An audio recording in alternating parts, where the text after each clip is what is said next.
వర్తకులు వీధి వైశ్యులు నిజమన్న దాన్ని వదిలేసేరు, తలకు మాసిన పనులు చేసేరు.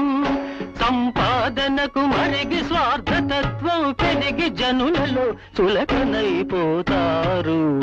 శివ గోవింద గోవింద.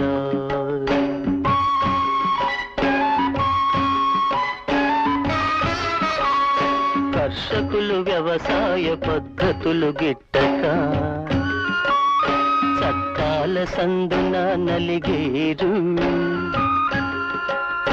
పాలు నెయ్యి అమ్మి బ్రతికేరు.